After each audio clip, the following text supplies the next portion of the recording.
Man lazimal istighfar, siapa yang banyak beristighfar, Allah berikan 4. Ja'alallahu lahu min kulli dhiqin makhraja, segala kesempitannya dilapangkan Allah, sempit hatinya dilapangkan Allah, sempit dadanya dilapangkan Allah. Wali wa min kulli hammin faraja, segala kesusahannya diberikan Allah kemudahan, susah rezekinya, susah hidupnya, susah pikirannya, susah urusannya dimudahkan Allah. Wa razaqahu min haitsu la yahtasib, diberi Allah rezeki dari jalan yang tidak disangka-sangka, yang tidak diduga-duga datang rezeki itu. Siapa yang menjanjikan? Nabi Muhammad SAW. Nabi bicara dari mana? Wa ma yantiqu 'anil hawa in huwa illa wahyun yuha. Dia bicara bukan mengikuti hawa nafsunya, melainkan dari wahyu yang dibawa oleh Jibril dari Allah Subhanahu wa taala. Memperbanyak istighfar. Yang keempat, wa ma kana Allahu mu'adzibahum wa hum yastaghfirun.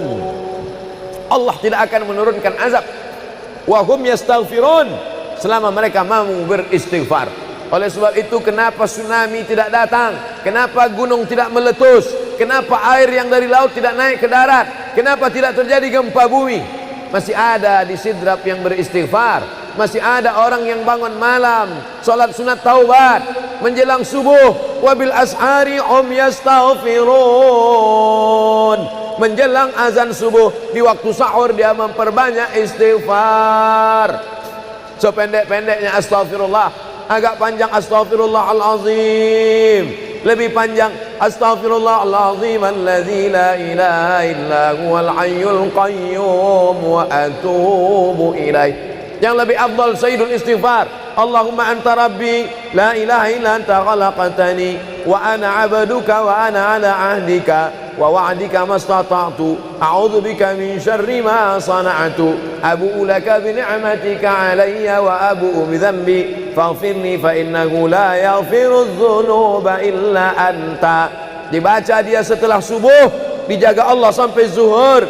Dibaca setelah zuhur, dipelihara sampai asar. Dibaca selepas asar, dijaga sampai maghrib. Dibaca sehabis maghrib, dijaga sampai isya.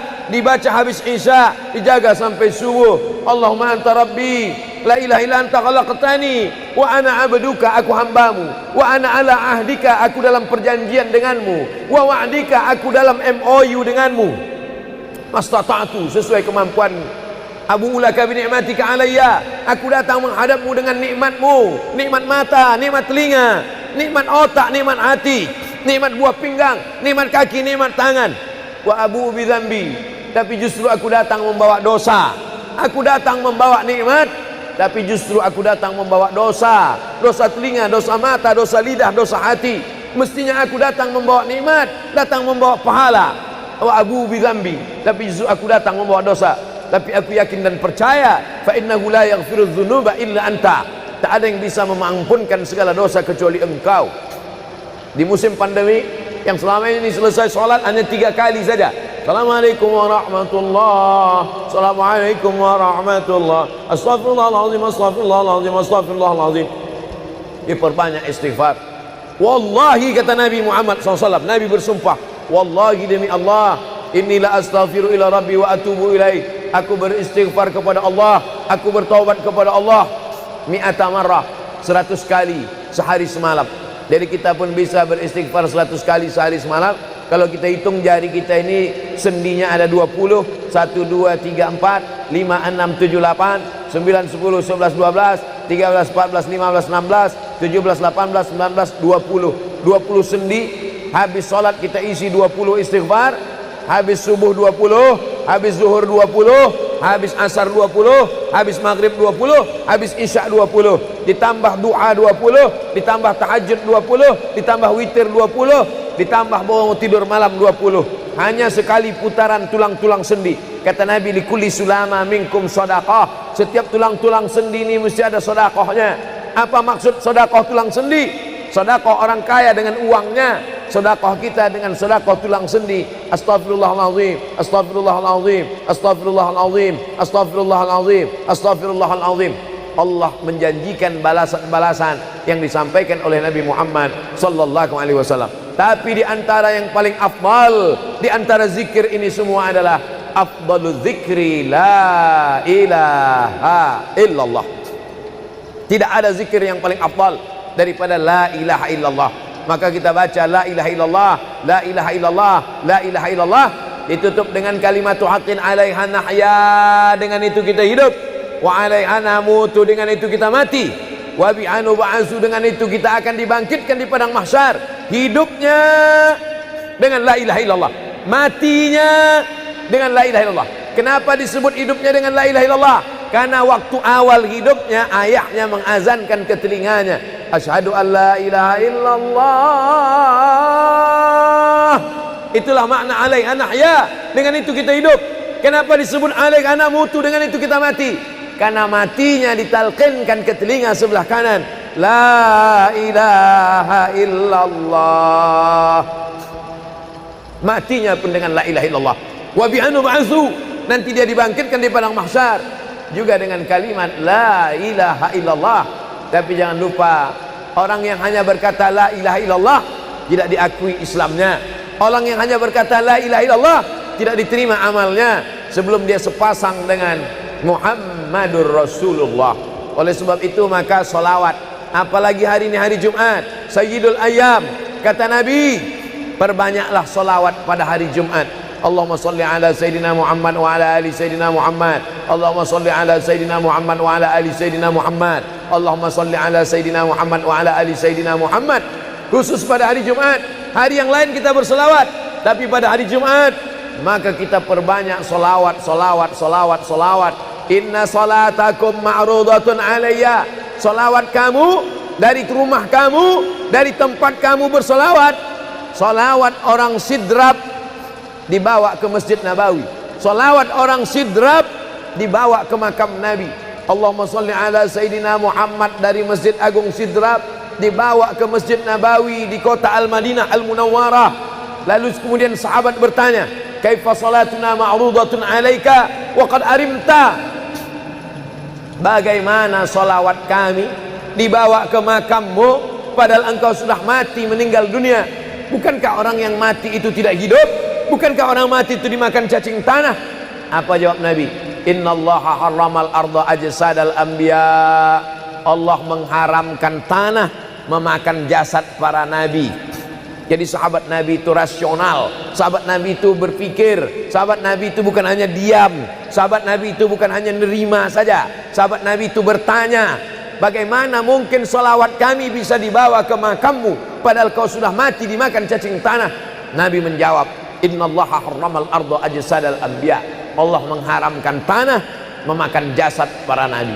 Hari Jumat, pagi Jumat, petang Jumat, malam Jumat, memperbanyak salawat lebih daripada hari biasanya. Allahumma salli ala Sayyidina Muhammad wa ala ali Sayyidina Muhammad. Membaca surat Al-Kahfi. Man qara'a surat Al-Kahfi yaumal jumu'ati. Siapa yang membaca surat Al-Kahfi hari Jumat, pagi Jumat, siang Jumat, sore Jumat, malam Jumat, adha'a lahu min nur. Allah berikan dia cahaya, pencerahan, terang pandangannya, terang matanya, terang pikirannya, terang hatinya. Kalau sudah gelap, kita suntuk. Makanya anak kecil tidak boleh mati lampu. Kalau ada anak kecil malam mati lampu, nafasnya bisa sesak. Kenapa sesak? Sempit dadanya.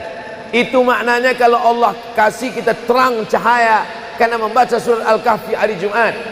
Tapi jangan sampai menyuruh orang baca surat Al-Kahfi, ternyata yang ceramah ini belum baca surat Al-Kahfi. Bacalah surat Al-Kahfi. Ustaz sudah baca?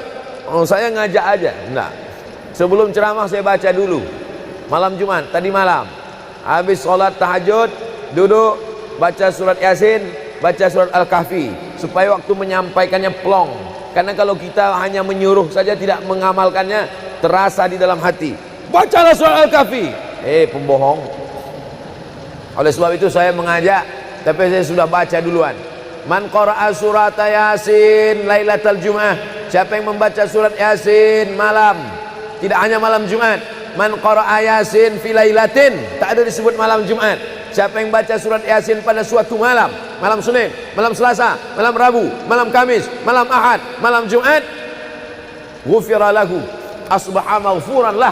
Waktu subuh dia sudah diampunkan Allah. Adapun surat Al-Kahfi tadi malam, malam Jumat, pagi Jumat, siang Jumat, sore Jumat, sampai nanti sebelum matahari tenggelam. Dan dari salat asar sampai matahari tenggelam, waktu mustajab untuk berdoa, didoakan segala kebaikan-kebaikan. Sayyidul Ayyam, induk dari segala hari.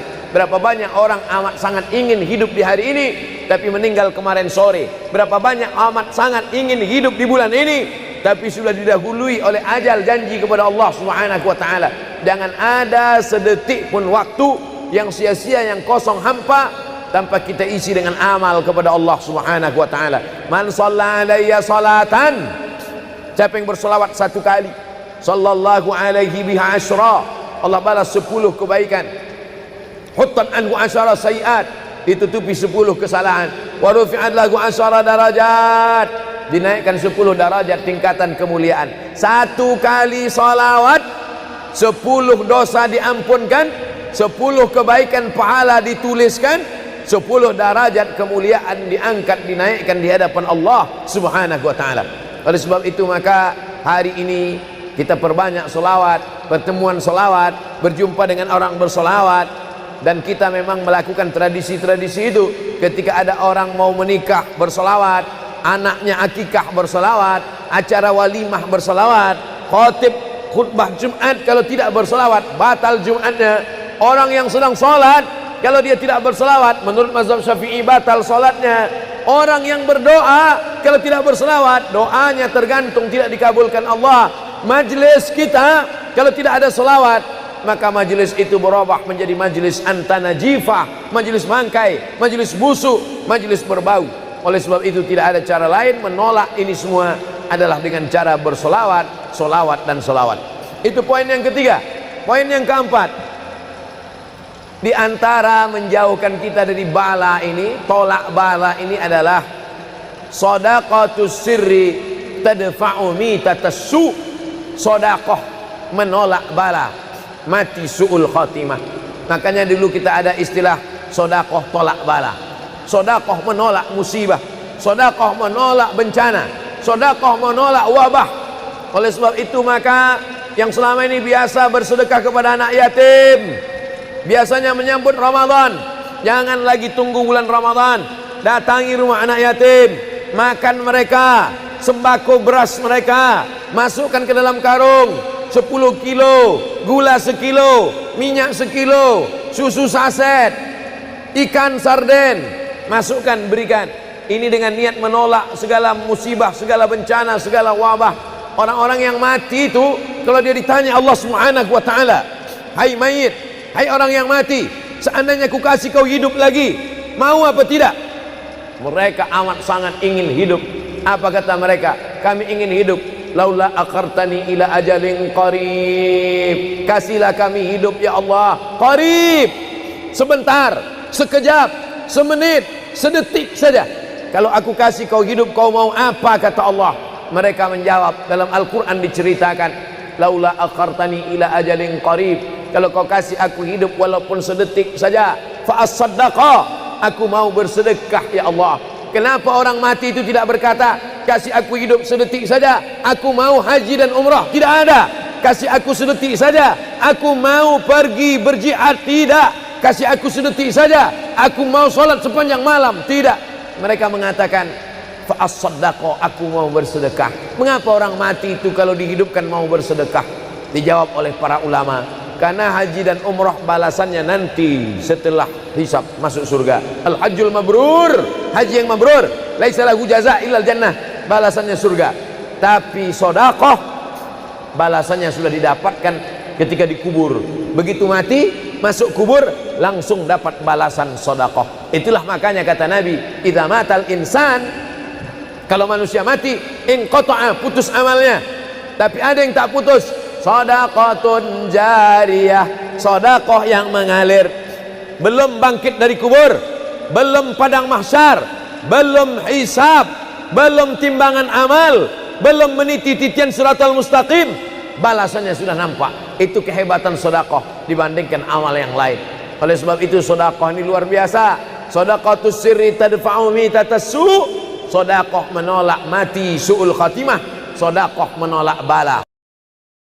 Man lazimal istighfar, siapa yang banyak beristighfar, Allah berikan 4. Ja'alallahu lahu min kulli dhiqin makhraja, segala kesempitannya dilapangkan Allah, sempit hatinya dilapangkan Allah, sempit dadanya dilapangkan Allah.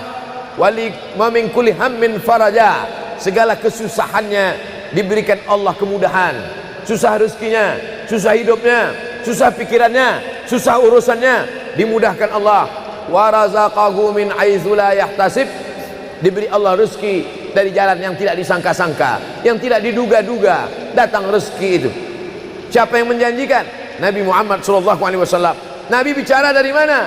Wa ma yantiqu 'anil hawa in huwa illa wahyun yuha, dia bicara bukan mengikuti hawa nafsunya, melainkan dari wahyu yang dibawa oleh Jibril dari Allah Subhanahu wa taala. Memperbanyak istighfar. Yang keempat, wa ma kana Allahu mu'adzibahum wa hum yastaghfirun, Allah tidak akan menurunkan azab wa hum yastaghfirun selama mereka mau beristighfar. Oleh sebab itu, kenapa tsunami tidak datang, kenapa gunung tidak meletus, kenapa air yang dari laut tidak naik ke darat, kenapa tidak terjadi gempa bumi? Masih ada di Sidrap yang beristighfar, masih ada orang yang bangun malam salat sunat taubat menjelang subuh, wabil ashari yastaghfirun, menjelang azan subuh di waktu sahur dia memperbanyak istighfar. Sependek-pendeknya astaghfirullah, agak panjang astaghfirullahalazim, lebih panjang astaghfirullahalazim alladzi la ilaha illa huwal hayyul qayyum wa atubu ilaih. Yang lebih afdal sayyidul istighfar, Allahumma anta rabbi la ilaha illa anta khalaqtani wa ana 'abduka wa ana 'ala 'ahdika wa wa'dika mastata'tu a'udzu bika min syarri ma sana'tu abu'u laka bi ni'matika 'alayya wa abu'u bi dhanbi faghfirli fa innahu la yaghfiru dzunuba illa anta. Dibaca dia setelah subuh, dijaga Allah sampai zuhur, dibaca setelah zuhur, dipelihara sampai asar, dibaca selepas asar, dijaga sampai maghrib, dibaca sehabis maghrib, dijaga sampai isya, dibaca habis isya, dijaga sampai subuh. Allahumma anta rabbi la ilaha illa anta khalaqtani wa ana 'abduka, aku hambamu, wa ana 'ala ahdika, aku dalam perjanjian denganmu, wa wa'dika, aku dalam MOU denganmu, mastata'tu, sesuai kemampuan. Abu ulaka bi ni'matika alayya, aku datang menghadapmu dengan nikmatmu, nikmat mata, nikmat telinga, nikmat otak, nikmat hati, nikmat buah pinggang, nikmat kaki, nikmat tangan. Wa abu bi dzambi, tapi justru aku datang membawa dosa. Aku datang membawa nikmat, tapi justru aku datang membawa dosa. Dosa telinga, dosa mata, dosa lidah, dosa hati. Mestinya aku datang membawa nikmat, datang membawa pahala. Wa abu bi dzambi, tapi justru aku datang membawa dosa. Tapi aku yakin dan percaya, fa innahu la yaghfiru dzunuba illa anta, tak ada yang bisa mengampunkan segala dosa kecuali engkau. Di musim pandemi yang selama ini selesai sholat hanya 3 kali saja. Assalamualaikum warahmatullahi, Assalamualaikum warahmatullahi, Astaghfirullahaladzim, Astaghfirullahaladzim, Astaghfirullahaladzim. Diperbanyak istighfar. Wallahi, kata Nabi Muhammad SAW, Nabi bersumpah, wallahi demi Allah, inilah astaghfiru ila rabbi wa atubu ilaih, aku beristighfar kepada Allah, aku bertaubat kepada Allah mi'ata marrah, 100 kali sehari semalam. Jadi kita pun bisa beristighfar 100 kali sehari semalam. Kalau kita hitung jari kita ini sendinya ada 20, 1, 2, 3, 4, 5, 6, 7, 8, 9, 10, 11, 12, 13, 14, 15, 16, 17, 18, 19, 20 sendi. Habis sholat kita isi 20 istighfar, habis subuh 20, habis zuhur 20, habis asar 20, habis maghrib 20, habis isya 20, ditambah doa 20, ditambah tahajud 20, ditambah witir 20, ditambah bangun tidur malam 20. Hanya sekali putaran tulang-tulang sendi. Kata Nabi, likulli sulama minkum sedekah, setiap tulang-tulang sendi ini mesti ada sedekahnya. Apa maksud sedekah tulang sendi? Sedekah orang kaya dengan uangnya, sedekah kita dengan sedekah tulang sendi. Astaghfirullahalazim, astaghfirullahalazim, astaghfirullahalazim, astaghfirullahalazim, astaghfirullahalazim. Allah menjanjikan balasan-balasan yang disampaikan oleh Nabi Muhammad sallallahu alaihi wasallam. Tapi di antara yang paling afdal di antara zikir ini semua adalah afdalu dzikri la ilaha illallah. Tidak ada zikir yang paling afdal daripada la ilaha illallah. Maka kita baca la ilaha illallah, la ilaha illallah, la ilaha illallah, ditutup dengan kalimatu haqqin 'alaiha nahya, dengan itu kita hidup, wa 'alaiha namutu, dengan itu kita mati, wa bi'anu ba'su, dengan itu kita akan dibangkitkan di padang mahsyar. Hidupnya dengan la ilaha illallah, matinya dengan la ilaha illallah. Kenapa disebut hidupnya dengan la ilaha illallah? Karena waktu awal hidupnya ayahnya mengazankan ke telinganya, asyhadu an la ilaha illallah. Itulah makna alaiha nahya, dengan itu kita hidup. Kenapa disebut alaiha namutu, dengan itu kita mati? Karena matinya ditalqinkan ke telinga sebelah kanan, la ilaha illallah. Matinya pun dengan la ilaha illallah. Wa bi'anu ba'su, nanti dia dibangkitkan di padang mahsyar juga dengan kalimat la ilaha illallah. Tapi jangan lupa, orang yang hanya berkata la ilaha illallah tidak diakui Islamnya. Orang yang hanya berkata la ilaha illallah tidak diterima amalnya sebelum dia sepasang dengan Muhammadur Rasulullah. Oleh sebab itu maka solawat, apalagi hari ini hari Jumat, Sayyidul Ayyam, kata Nabi, perbanyaklah solawat pada hari Jumat. Allahumma salli ala Sayyidina Muhammad wa ala ali Sayyidina Muhammad. Allahumma salli ala Sayyidina Muhammad wa ala ali Sayyidina Muhammad. Allahumma salli ala Sayyidina Muhammad wa ala ali Sayyidina Muhammad. Khusus pada hari Jumat. Hari yang lain kita berselawat, tapi pada hari Jumat maka kita perbanyak solawat, solawat, solawat, solawat. Inna salatakum ma'rudatun alayya. Solawat kamu dari rumah kamu, dari tempat kamu bersolawat. Solawat orang sidrap dibawa ke Masjid Nabawi. Salawat orang sidrap dibawa ke makam Nabi. Allahumma salli ala Sayyidina Muhammad dari Masjid Agung Sidrap dibawa ke Masjid Nabawi di kota Al-Madinah Al-Munawwarah. Lalu kemudian sahabat bertanya, kaifa salatuna ma'rudatun alaika wa qad arimta? Bagaimana salawat kami dibawa ke makammu padahal engkau sudah mati, meninggal dunia? Bukankah orang yang mati itu tidak hidup? Bukankah orang mati itu dimakan cacing tanah? Apa jawab Nabi? Innallaha harramal arda ajsadal anbiya. Allah mengharamkan tanah memakan jasad para nabi. Jadi sahabat Nabi itu rasional. Sahabat Nabi itu berpikir. Sahabat Nabi itu bukan hanya diam. Sahabat Nabi itu bukan hanya nerima saja. Sahabat Nabi itu bertanya, bagaimana mungkin salawat kami bisa dibawa ke makammu padahal kau sudah mati dimakan cacing tanah?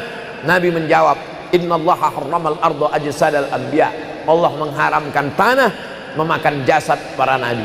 Hari Jumat, pagi Jumat, petang Jumat, malam Jumat, memperbanyak salawat lebih daripada hari biasanya. Allahumma salli ala Sayyidina Muhammad wa ala ali Sayyidina Muhammad. Membaca surat Al-Kahfi. Man qara'a surat Al-Kahfi yaumal jumu'ati. Siapa yang membaca surat Al-Kahfi hari Jumat, pagi Jumat, siang Jumat, sore Jumat, malam Jumat, adha'a lahu min nur.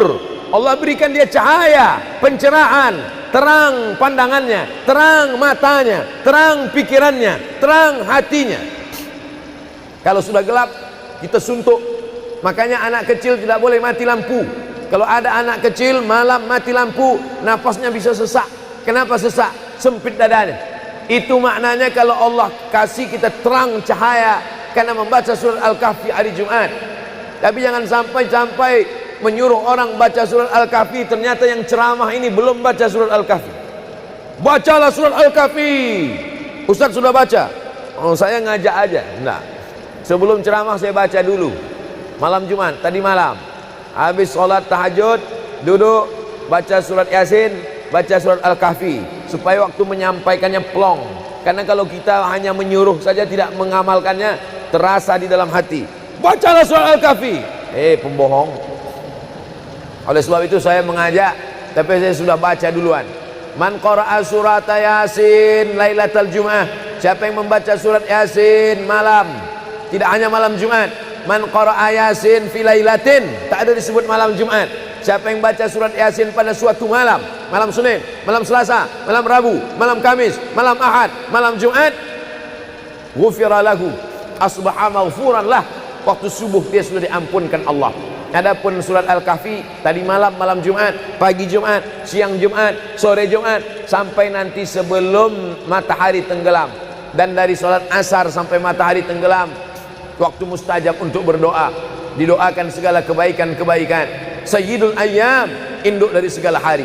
Berapa banyak orang amat sangat ingin hidup di hari ini, tapi meninggal kemarin sore. Berapa banyak amat sangat ingin hidup di bulan ini, tapi sudah didahului oleh ajal, janji kepada Allah Subhanahu wa taala. Jangan ada sedetik pun waktu yang sia-sia, yang kosong hampa, tanpa kita isi dengan amal kepada Allah Subhanahu wa taala. Man shalla alayya salatan, siapa yang bersolawat satu kali, sallallahu alaihi biha asyra, Allah balas 10 kebaikan. Huttan anhu asyara sayiat, ditutupi 10 kesalahan. Wa rufi'at lahu asyara darajat, dinaikkan 10 darajat tingkatan kemuliaan. Satu kali salawat 10 dosa diampunkan, 10 kebaikan pahala dituliskan, 10 derajat kemuliaan diangkat, dinaikkan di hadapan Allah Subhanahu wa taala. Oleh sebab itu maka hari ini kita perbanyak solawat, pertemuan solawat, berjumpa dengan orang bersolawat. Dan kita memang melakukan tradisi-tradisi itu. Ketika ada orang mau menikah bersolawat, anaknya akikah bersolawat, acara walimah bersolawat, khotib khutbah Jumat kalau tidak bersolawat batal Jumatnya. Orang yang sedang sholat kalau dia tidak bersolawat, menurut mazhab Syafi'i batal sholatnya. Orang yang berdoa kalau tidak bersolawat, doanya tergantung tidak dikabulkan Allah. Majlis kita kalau tidak ada solawat, maka majlis itu berubah menjadi majlis antanajifah, majlis mangkai, majlis busuk, majlis berbau. Oleh sebab itu tidak ada cara lain menolak ini semua adalah dengan cara bersolawat, solawat dan solawat. Itu poin yang ketiga. Poin yang keempat, di antara menjauhkan kita dari bala ini, tolak bala ini adalah shadaqatus sirri tadfa'u mitatas su'. Sodakoh menolak bala, mati su'ul khotimah. Makanya dulu kita ada istilah sodakoh tolak bala, sodakoh menolak musibah, sodakoh menolak bencana, sodakoh menolak wabah.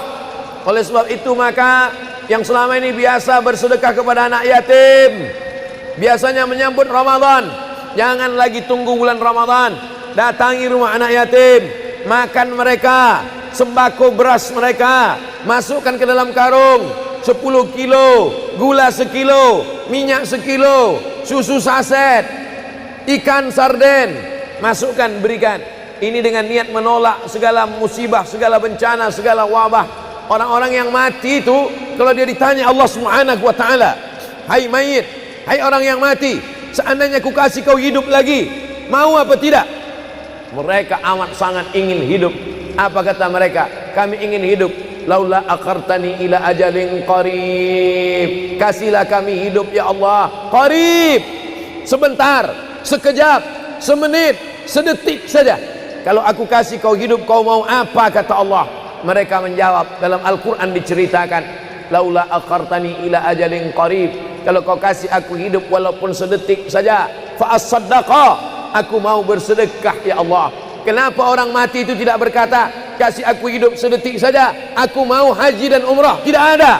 Kasih aku sedetik saja, aku mau pergi berjihad? Tidak. Kasih aku sedetik saja, aku mau sholat sepanjang malam? Tidak. Mereka mengatakan, fa'as-saddaqa, aku mau bersedekah. Mengapa orang mati itu kalau dihidupkan mau bersedekah? Dijawab oleh para ulama, karena haji dan umrah balasannya nanti setelah hisab masuk surga. Al-hajjul mabrur, haji yang mabrur, laisa lahu jaza illal jannah, balasannya surga. Tapi sedekah balasannya sudah didapatkan ketika dikubur. Begitu mati masuk kubur langsung dapat balasan sedekah. Itulah makanya kata Nabi, idza matal insan, kalau manusia mati, inqata'a, putus amalnya. Tapi ada yang tak putus, shadaqatun jariyah, sedekah yang mengalir. Belum bangkit dari kubur, belum padang mahsyar, belum hisab, belum timbangan amal, belum meniti titian siratal mustaqim, balasannya sudah nampak. Itu kehebatan sedekah dibandingkan amal yang lain. Oleh sebab itu sedekah ini luar biasa. Shadaqatus sirri tadfa'u mitatas su', sedekah menolak mati su'ul khatimah, sedekah menolak bala. Alhamdulillah, Allahumma salli ala Sayyidina Muhammad wa ala ali Sayyidina Muhammad.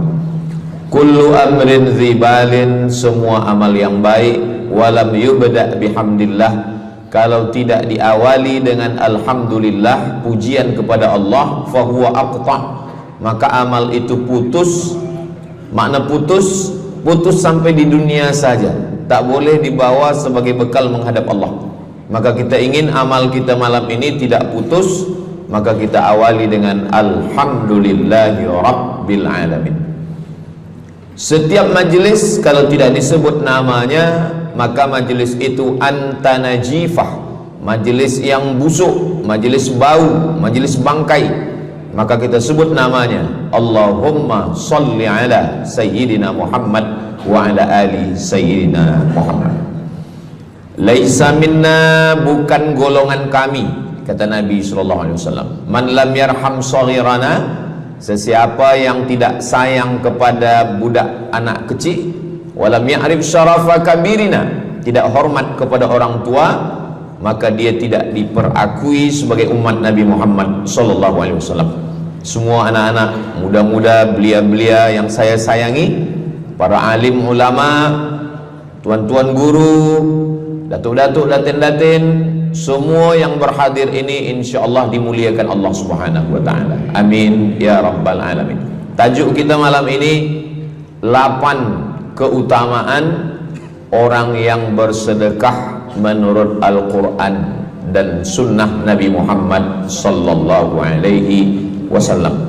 Keutamaan yang pertama, kalau orang mati itu ditanya, apakah kamu mau hidup lagi? Maka orang mati itu menjawab, tapi belum ada orang yang mati hidup lagi. Macam mana kita boleh tahu dia menjawab? Sebab diceritakan Allah dalam Al-Quran. Apa kata mereka? A'udzubillahi minasyaitonirrajim. Laula akhartani ila ajalin qarib, kalaulah kami yang sudah mati ini diberi masa lagi, ajal masa, qarib pendek, sikit, kejap. Kalaulah kami boleh dibagi masa hidup lagi walaupun sikit, walaupun kejap, apa yang ingin mereka lakukan? Fa as-saddaqa, kami ingin bersodaqah. Mereka tak ada kata, kalaulah kami boleh hidup lagi, kami ingin jihad, tak ada. Kalau boleh hidup lagi, kami ingin pergi haji, tak ada. Mereka katakan, fa as-saddaqa, kami ingin bersodaqah. Kenapa sodaqah? Kenapa bukan perang? Maka ulama membagi jawaban. Karena kalau haji itu balasannya nanti di surga. Wal hajjul mabrur laisa lahu jazaa'un illal jannah. Haji mabrur balasannya surga nanti selepas hari kiamat. Tapi kalau sedekah, balasan pahalanya diperolehi ketika di alam kubur. Itulah kenapa orang-orang yang mati itu ingin kalau hidup lagi, fa as-sadaqah, mereka ingin bersedekah. Sedekah, hampir semua kata-kata dalam bahasa Arab itu asalnya 3 huruf. Sadaqah. Sadaqah artinya benar. Sadaqallahul azim, maha benar Allah. Sadaqah artinya benar. Kalau memang benar betul iman kita, mana buktinya? Buktinya adalah dengan bersedekah. Itulah kenapa sedekah itu disebut dengan sedekah, tanda iman itu benar. Karena untuk menggerakkan lidah bercakap sangat mudah. Apa kata pepatah orang Melayu? Lidah tak bertulang, mudah saja menggerakkan. Asyhadu an la ilaha illallah wa asyhadu anna Muhammadar Rasulullah. Kalau memang benar betul cakap, mana buktinya? Buktinya adalah sedekah. Lelaki mengatakan saya cinta kepada kamu, senang saja nak mengatakan cinta, tapi apa bukti, proof, mana memang betul cinta? Maka dia mesti bagikan sedekah. Kalau yang tadi itu sedekah, kalau ini namanya sadaq. Sadaq artinya mahar. Mahar pernikahan lelaki dengan perempuan, aku nikahkan engkau dengan anak saya dengan memberikan cincin emas dan gelang rantai tunai. Itulah dia sadaq, tanda bukti cinta dia kepada seorang perempuan. Sadaqah, benar. As-sidqu, sidik, benar. As-siddiq, orang yang benar. Maka disebut dia dengan Abu Bakar Siddiq, karena dia benar memberikan emas sebesar batu waktu dibawa pergi hijrah bersama Nabi Muhammad SAW. Maka dia disebut dengan Siddiq karena dia benar imannya dengan memberikan sedekah. Tapi ada makna siddiq yang lain. Ketika yang lain mendustakan Nabi, tak percaya kepada Isra Mi'raj, dialah orang yang percaya, maka disebut dia dengan Siddiq. Siddiq dari kata sadaq, benar, karena iman dia yang benar. Mana bukti, proof bahwa iman dia benar? Dia bersedekah, membagikan emasnya sebesar batu. Nama dia Abu Bakar Siddiq. Nama ayah dia Abu Quhafah. Ayah dia tak Islam. Apa kata ayah dia? Habislah emas Abu Bakar itu dibawa Muhammad sallallahu alaihi wasallam. Anak Abu Bakar itu namanya Asma. Asma, mana emas ayah kamu? Dah habis dibawa Muhammad. Dia benci betul dengan Nabi Muhammad. Datang Asma, dia ambil batu, dia masukkan ke dalam kain. Kata Asma, emas ayah tu masih ada dalam kain, Datuk. Lalu Abu Quhafah memegang. Abu Quhafah ni buta, dia tak nampak. Oh ya, masih ada lagi. Rupanya emas itu sudah dibawa hijrah bersama Rasulullah sallallahu alaihi wasallam. Makanya kata Nabi, "Lau anfaqa ahadukum mithla Uhudin zahaban." Seandainya ada di antara kamu yang boleh berwakaf emas walaupun sebesar Bukit Uhud. Bukit Uhud itu panjangnya 7 km. Seandainya ada di antara kamu yang boleh berwakaf emas sebesar Bukit Uhud, itu tak sampai setengah tapak tangan Sayyidina Abu Bakar Siddiq. Kenapa? Sebab kalau sekarang ada orang bersedekah banyak, memanglah sekarang sudah aman. Tapi masa itu masa susah, masa payah, Abu Bakar Siddiq menunjukkan bukti keimanannya. Ini keutamaan yang pertama menurut Al-Quran. Kenapa orang bersedekah? Karena orang-orang mati, kalau dia boleh bagi tambah umur hidup lagi, mereka berkata, fa'as-saddaqa, kami ingin bersedekah. Itu yang pertama. Yang kedua, sampai berapa nih? Sampai 8. Tadi saya dibagi tahu Ustadz sampai 8. Atau tak pun sampai 8, kalau dah habis 60 menit habis. Yang kedua, idzas sama'un fatarat, langit terbelah. Wa idzal kawakibun tasarat, planet bertembung, berjatuhan. Wa idzal biharu fujirat, lautan diletupkan, tsunami namanya. Wa idzal qubur bu'athirat, semua yang dikubur dibangkitkan. Selepas itu kita pun bangkit dari kubur. Innama amruhu idza arada syai'an ayyaqula lahu kun fayakun. Bila kita bangkit, tak ada atap, tak ada dinding, tak ada pokok kayu, semua gunung-gunung macam bulu kambing dihembus angin. Wa takunul jibalu kal ihnil manfush, macam bulu kambing dihembus angin. Di mana kita bernaung? Di mana kita berlindung? Kata Nabi sallallahu alaihi wasallam. Ini yang kedua. Kullu mri'in tahta zilli sadaqatihi, orang akan bernaung di bawah sedekah. Bukan bernaung di bawah haji, bukan bernaung di bawah sembahyang, bukan bernaung di bawah puasa, tapi tempat bernaung atap adalah sedekah. Tapi jangan sebab kita kaji sedekah malam ni, esok subuh tak sembahyang. Awak tak sembahyang, kita bernaung di bawah sedekah. Betul, memang bernaung di bawah sedekah, tapi tiangnya sembahyang. As-salatu imaduddin, sembahyang, salat itu adalah tiang daripada agama. Maka tempat kita berlindung, tempat kita bernaung nanti adalah sedekah. Ada yang tenggelam kerana peluh saking panasnya, ada yang tenggelam kerana peluh sampai ke lutut, ada sampai ke pinggang, ada sampai ke leher, ada yang tenggelam habis. Tapi ada orang yang merasa sejuk, selesa. Kenapa? Kullu mri'in tahta zilli sadaqatihi, orang akan bernaung di bawah sedekah. Orang-orang yang membina masjid,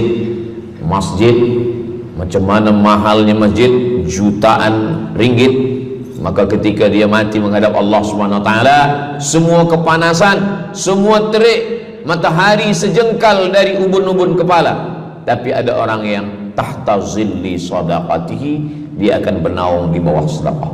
Mudah-mudahan panjang umur, Allah bagi kita rezeki supaya kita boleh bernaung di bawah sedekah kita nanti insyaallah.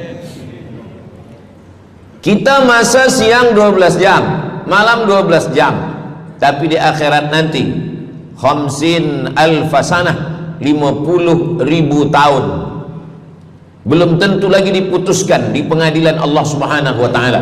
Datang orang menghadap Nabi Adam, wahai Adam, kami sudah kepanasan, kami tak tahan di padang mahsyar ini. Kata Nabi Adam, saya malu menghadap Allah. Dulu kata Allah, la taqraba hadhihi syajarah, jangan dekati pokok kuldi, fatakuna minaz zalimin, nanti engkau jadi orang zalim. Fa azallahuma syaitan, tapi digoda syaitan. Lalu kemudian Nabi Adam bertaubat. Doa yang paling tua doa Nabi Adam, Rabbana zalamna anfusana wa illam taghfir lana wa tarhamna lanakunanna minal khasirin. Datang mereka menghadap kepada Nabi Nuh. Cepatlah Nabi Nuh menghadap kepada Allah supaya diputuskan mahkamah ini. Kata Nabi Nuh, saya malu menghadap Allah. Anak saya Kan'an, masa saya panggil, ya bunayya, wahai anak saya Kan'an, irkam ma'ana, ayo mari naik ke atas perahu sampan ayah. Apa kata Kan'an? Sa'awi ila jabali ya'simuni minal ma, saya naik sampan, saya naik ke atas bukit, saya akan selamat. Rupa-rupanya hujan 40 hari 40 malam, tenggelam. Kita belum lagi 40 hari 40 malam, baru 2 hari buaya dah naik ke jalan. Macam mana 40 hari 40 malam? Maka saat itu, saat anaknya Kan'an akan tenggelam, apa kata Nabi Nuh? Ya Rabbi, ya Allah, inna bni min ahli, itu anakku ya Allah. Allah marah. Apa kata Allah? Innahu laisa min ahlik, dia bukan anakmu. Innahu amalun ghairu salih, karena amal dia tak baik. Nabi Nuh malu menghadap Allah. Datang mereka kepada Nabi Musa alaihissalam. Kata Nabi Musa, saya pun malu menghadap Allah kerana perbuatan Bani Israel, umat saya jahat. Mereka datang menghadap Nabi Isa. Kata Nabi Isa, saya malu menghadap Allah kerana mereka menyembah saya selepas saya meninggalkan mereka. Pada akhirnya mereka datang menghadap Sayyidina wa Maulana wa Syafi'ina Muhammad sallallahu alaihi wasallam. Hanya Nabi Muhammad lah yang berani menghadap Allah. Sebab apa? Sebab dia umatnya. Maka walaupun kita umat yang paling kecil, umur paling pendek, badan paling tidak bertenaga, tapi kita adalah umat yang pertama nanti yang akan diputuskan perkara, dan kita adalah umat yang pertama akan masuk ke dalam surga Allah Subhanahu wa ta'ala. Maka banyak mereka yang ingin menjadi umat Nabi Muhammad. Bahkan Nabi Musa pun ingin menjadi umat Nabi Muhammad sallallahu alaihi wasallam. Masa Umar bin Khattab datang membawa lembaran-lembaran Taurat, Nabi berkata, apa itu wahai Musa? Taurat. Nabi Muhammad SAW memanggil, mari Taurat. Lalu Nabi Muhammad mengkoyak. Apa kata Nabi? Lau kana Musa hayyan ma wasa'ahu illa iyattabi'ani. Kalaulah Musa masih hidup, dia pasti akan ikut saya. Dan itu betul pada peristiwa Isra dan Mi'raj. Nabi jadi imam, Nabi Musa jadi makmum, Nabi Isa jadi makmum, Nabi Ibrahim jadi makmum, semua nabi-nabi jadi makmum. Imamnya adalah Sayyidina wa Maulana Muhammad sallallahu alaihi wasallam. Jadi keutamaan yang kedua, kita bernaung di bawah sedekah. Yang ketiga, sadaqatus sirri tutfi'u ghadabar rabbi kama yatfa'ul ma'an nar. Sedekah memadamkan api neraka seperti air yang memadamkan api. Kita kalau nampak api, mudah-mudahan kita selamat daripada terbakar, amin. Lalu kemudian datang api, kita padamkan dengan air. Lalu kemudian macam mana memadamkan api neraka? Air sebanyak apa yang boleh memadamkan? Maka kata Nabi SAW, keutamaan yang ketiga adalah sadaqatus sirri tutfi'u ghadabar rabbi, sedekah memadamkan api neraka. Jadi kalau kita dulu banyak silap, banyak salah, banyak dosa. Kullu bani Adam, semua manusia ini khata'un, semua pernah salah, pernah mabuk, pernah berzina, pernah minum khamar, pernah berjudi. Kalaupun dia tidak buat dosa yang zahir, pernah hasad, pernah dengki, busuk hati. Maka ketika itu macam mana memadamkan murka Allah dengan istighfar, memadamkan dengan sembahyang, solat, sunat, taubat? Ada satu cara lagi. Dengan cara apa? Memadamkannya dengan sedekah. Tudfi'u ghadabar rabbi, memadamkan murka marah Allah subhanahu wa ta'ala, padam dengan sedekah. Tapi tentu saja sedekah yang ikhlas kerana Allah subhanahu wa ta'ala. Datang seorang yang sudah banyak dosa menghadap Nabi, menghadap pendeta Yahudi. Wahai pendeta Yahudi, saya ini banyak salah, banyak dosa. Saya sudah membunuh 99 orang. Apakah mungkin Tuhan mengampunkan dosa saya? Kata pendeta Yahudi, Tuhan tidak mengampuni dosa kamu kerana kamu sudah membunuh. Dia cabut pisau dia. Kalau begitu kamulah yang ke-100. Dia dah bunuh 99. Itu maka saya takut juga kalau datang orang, Ustaz Samad, apakah Allah mengampuni dosa saya? Apa dosa kamu? Membunuh orang. Ayo Allah ampunkan dosa. Faqtulu anfusakum, bunuhlah diri kamu. Surat Al-Baqarah. Bunuhlah diri kamu. Fataba alaikum, Allah menerima taubat kamu dengan membunuh diri. Sebab Bani Israel minta ampun kepada Allah bukan dengan istighfar, minta ampun kepada Allah bukan dengan sembahyang taubat. Bani Israel kalau dia minta ampun kepada Allah dulu zaman Nabi Musa, dia ambil pedang, dia ambil parang panjang, dia cari orang yang sama-sama berdosa. Saya ada dosa, saya cari tuan-tuan yang ada dosa. Tuan ada dosa? Ada. Kita nak bertaubat? Ya, ayo kita. Nanti kita sama-sama cincang. Nanti tuan cincang saya cincang tuan. Kita sama-sama mati, baru Allah ampunkan dosa. Faqtulu anfusakum, bunuhlah diri kamu. Fataba alaikum, Allah menerima taubat kamu. Tapi syariat Nabi Muhammad sallallahu alaihi wasallam, ma min muslimin yuznibu dzamban, kalau ada yang silap khilaf salah, summa yatatahhar, mandi taubat. Apalagi kita di Bandar Seri Begawan, bila tadi pesawat terbang nak landing turun, nampak cantik laut keliling. Jadi siapa nak mandi taubat, pergi ke laut. Kalau sampai ke tengah laut, bukan cuma dosa hilang, orangnya hilang sekali. Aku mandi taubat, saya mandi taubat. Selepas mandi taubat, tak boleh mandi taubat, wudu. Tak boleh wudu, tayamum.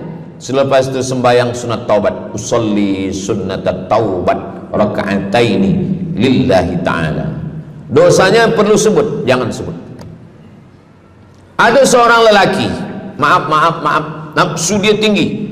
Lalu di jalan dia nampak perempuan. Selepas itu maaf, dia cium. Selepas itu dia datang ke Nabi, dia mengadu, ya Rasulullah, tadi saya melakukan begini. Tegak Umar bin Khattab, Allah sudah tutupi, kenapa kamu bukakan di hadapan orang ramai? Allah mengampuni manusia kecuali al-mujahirun. Al-mujahirun menampakkan dosanya dan bangga dengan dosanya. Ini orang akhir zaman ini sekarang banyak mujahirun. Dia mabuk, dia live streaming. Hai guys, dah mabuk ke malam ni? Ini al-mujahirun. Maka ulil amri mesti ambil hukum. Tapi orang yang pernah berdosa, pernah silap, pernah salah, jangan cerita lagi, tutup. Suami-suami kalau bertobat kepada Allah, mengadu kepada Allah, cukup. Jangan cerita ke istri. Allah menerima, istri tak terima. Jadi taubat cukup kepada Allah Subhanahu wa taala, mengadu dah. Bangkit tahajud malam minta kepada Allah. Jangan suara kuat-kuat. Cukup. Sebab tidak semua kejujuran boleh diterima orang lain. Tak semua perempuan boleh menerima kejujuran. Sakit hati dia. Allah Subhanahu wa taala Maha Pengampun. Selepas itu kemudian wa asbi'is sayyi'atal hasanata, dosa-dosa silap khilaf masa lalu bagaimana menutupinya? Hasanata, perbuatan baik. sembahyang baik, sholat baik, tapi ada yang paling baik. Apa dia? Shadaqatus sirri, memperbanyak sedekah, sedekah, sedekah, memadamkan murka Allah seperti api dipadamkan oleh air. Marah itu adalah kobaran dari api neraka. Bila kita sedang marah, itu adalah api neraka lahab. Lahab itu artinya berkobar. Lahab pakai ba, lahab. Sebab saya pernah juga lalu di satu jalan, ada rumah makan, restoran Abu Lahab, pakai P, lahab, mungkin lahab, makan lahab.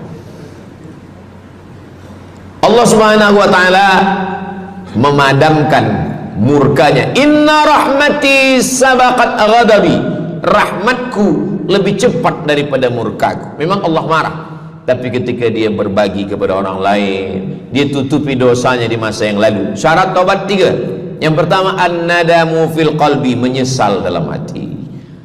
Yang kedua, al-iqraru bil lisani, nyatakan dengan lisan, astaghfirullahalazim.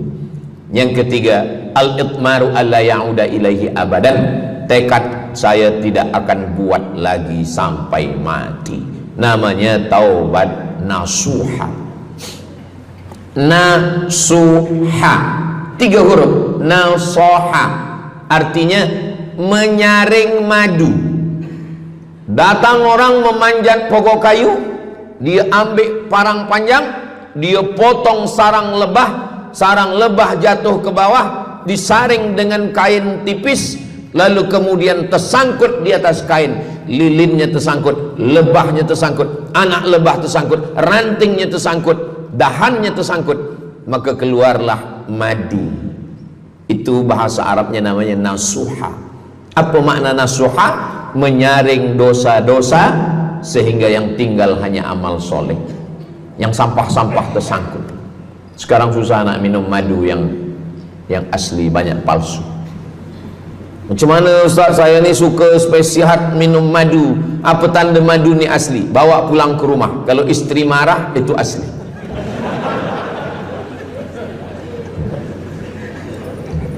Yang keempat, ini jangan diingat, lupakan. Yang keempat, apa itu keutamaan sedekah? Kata Nabi sallallahu alaihi wasallam, as-sadaqatu, sedekah itu tadfa'u mitatassu, menolak mati su'ul khatimah. Tak ada guna amal elok baik kalau mati dalam keadaan su'ul khatimah. Kita selalu berdoa, Allahumma khtim lana bihusnil khatimah. Maka cara untuk menolak mati su'ul khatimah ini adalah dengan cara sedekah. Banyak orang mati husnul khatimah, bukan ulama, meninggal di dalam Masjidil Haram sedang pakai ihram, selepas tawaf di belakang makam Ibrahim ketika sedang sujud terakhir. Itulah mati yang paling indah. Dalam wudhu sedang sembahyang, di sujud terakhir dalam tanah haram, dalam Masjidil Haram, di belakang makam Ibrahim. Meninggal, dibawa jenazah balik. Orang datang bertanya kepada ibunya, dia masih pemuda belia, apakah dia ulama? Dia bukan ulama. Kenapa dia mulia betul? Apakah dia pernah perang ke Palestina? Tidak. 2-3 hari selepas itu datang satu perempuan membawa budak kecil. Kamu siapa? Kami adalah orang yang tiap bulan dapat kiriman beras, minyak dan makanan dari pemuda ini. Saya maaf, seorang janda, ini anak-anak saya, dan dia selalu bagikan uang dia untuk makan kan. Jadi nanti kalau ada orang meninggal, tiba-tiba selepas itu datang janda membawa anak, itu tanda husnul khatimah. Sebab dia belum nikah, dia masih lajang.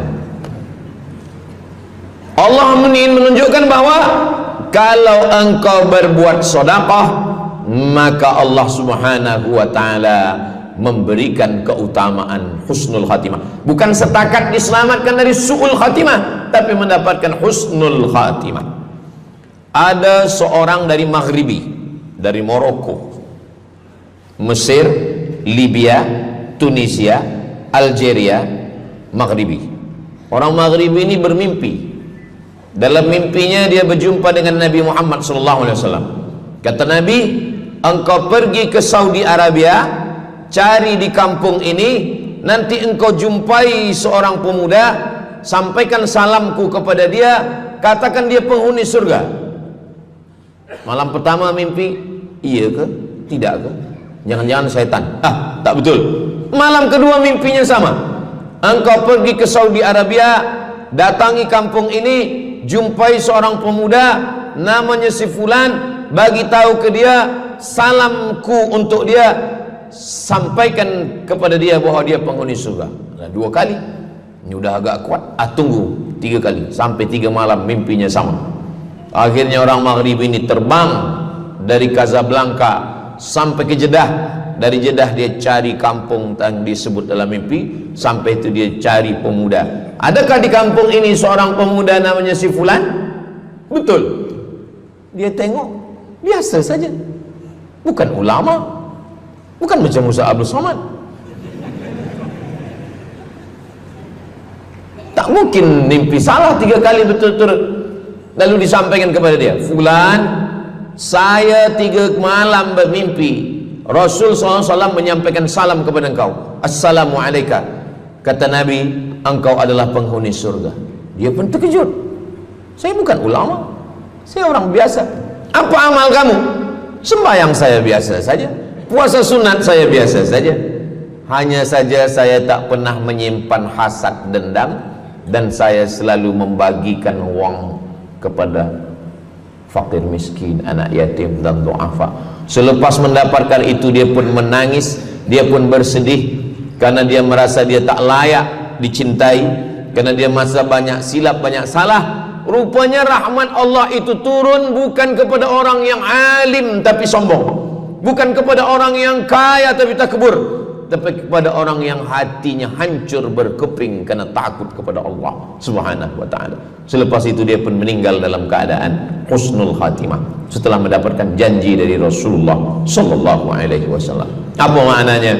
Bahwa kalau kita tak boleh sembahyang sampai tegak lutut bengkak, kalau kita tak tergolong orang yang rajin puasa sunat berhari-hari, kalau kita bukan orang yang kuat berjihad fisabilillah, maka carilah satu pintu.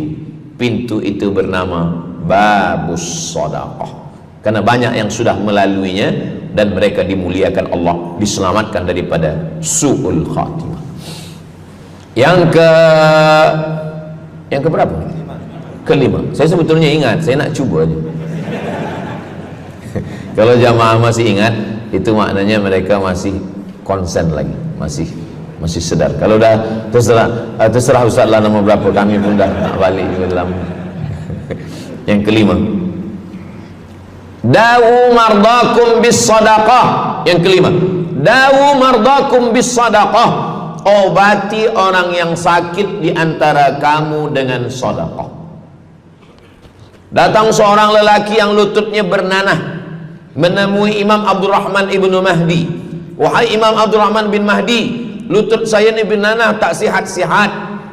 Kata Imam Abdurrahman bin Mahdi, saya ingat satu hadis Rasulullah, dawu mardakum bis sadaqah. Cuba engkau cari kampung yang di kampung itu tak ada air, kamu buat perigi. Perigi, di kampung saya namanya perigi. Lalu dia pun pergi ke kampung yang tak ada air, dia galikan perigi. Selepas itu sehari, 2 hari, 3 hari, sepekan, sebulan, lutut dia sihat kering. Dia datang lagi kepada Imam Abdurrahman ibnu Mahdi. Alhamdulillah Imam Abdurrahman ibnu Mahdi, lutut saya sudah sihat. Apa hubungan lutut dengan sedekah? Rupanya setiap orang yang mengambil air untuk minum, untuk berwudu, untuk mandi, untuk memasak, selepas itu mereka berdoa, ya Allah, berikanlah kebaikan kepada orang yang sudah membagikan air ini. Ad-du'a silahul mu'min, doa senjatanya orang beriman. Kisah ini ada dalam kitab Sa'ah wa Sa'ah, Ajaib wa Taraif. Semua ada saatnya. Beberapa kisah-kisah yang ajaib diceritakan oleh Syekh Abu Amr Al-Misri dalam judul buku Sa'ah wa Sa'ah Gharaib wa Taraib. Sudah diterjemahkan ke dalam bahasa Melayu, judulnya Semua Ada Saatnya. Nama penerjemahnya Abdul Somad. Boleh dicari di google.com. Semua ada saat. Lalu kemudian saya sampaikan hadis ini di masjid. Dawu mardakum bis sadaqah. Obatilah orang yang sakit di antara kamu dengan sedekah. Selepas itu saya turun dari masjid, saya pergi ke kereta, di parking, datang seorang jamaah. Memang yang Ustaz sampaikan tadi betul. Kata saya, memang betul. Takkan saya sampaikan tak betul? Apa maksud awak? Betul. Istri saya kena sakit kista sebesar duit di dalam, maaf, rahim dia. Kata doktor, ini mesti diambil, kalau tidak dia makin besar makin besar.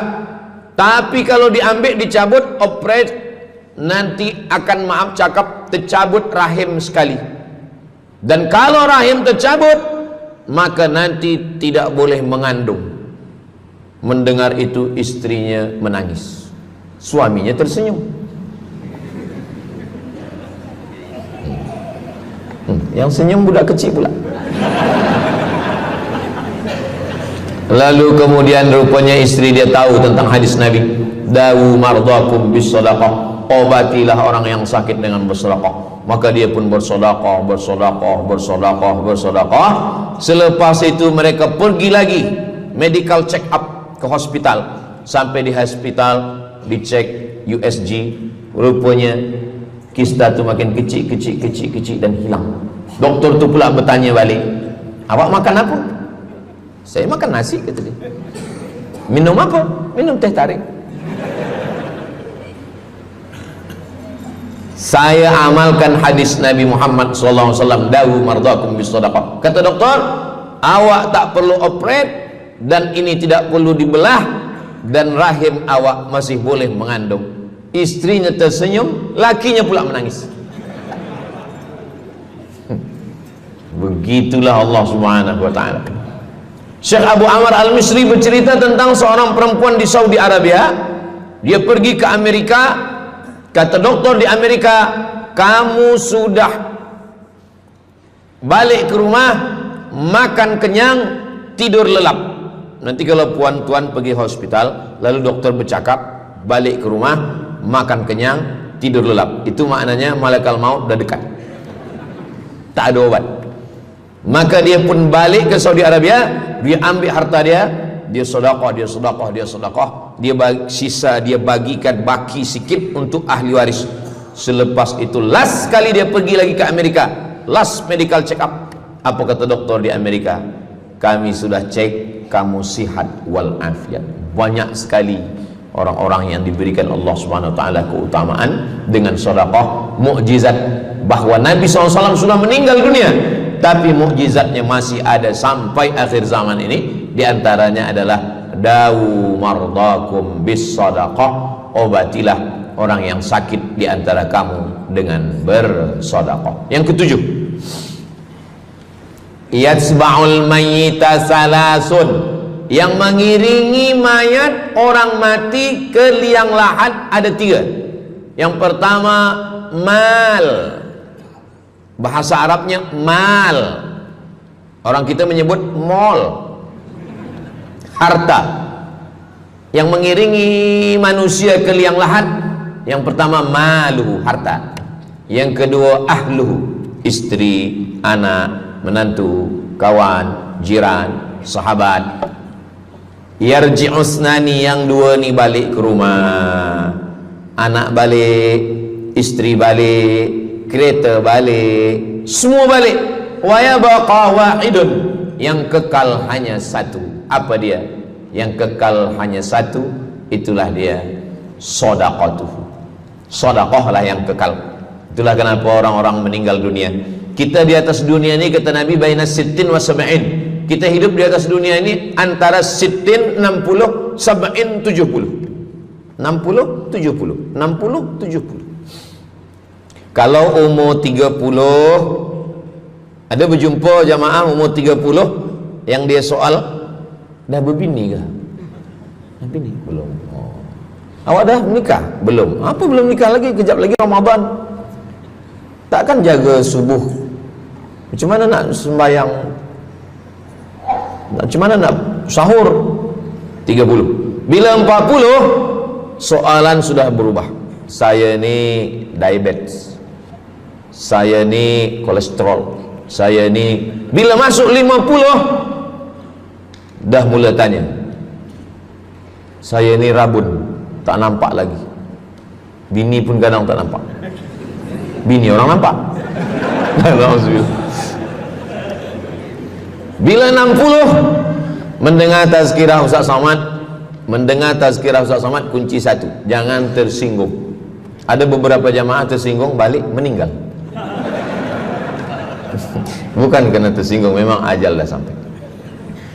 Jadi Ustaz umur berapa? Saya lahir 18 hari bulan Mei 1977. Umur rasa 27. Umur ini bukan masalah angka, tapi masalah rasa. Semua yang hadir uban, semua yang hadir banyak uban, semua yang hadir malam ini muda. Mana muda lagi Ustaz? Kami dah tua. Ini bukan orang tua, ini orang tua yang terjebak di tubuh pemuda. Ini semua pemuda-pemuda. Siapapun yang sembahyang ke masjid, siapapun yang berjamaah, maka dia muda.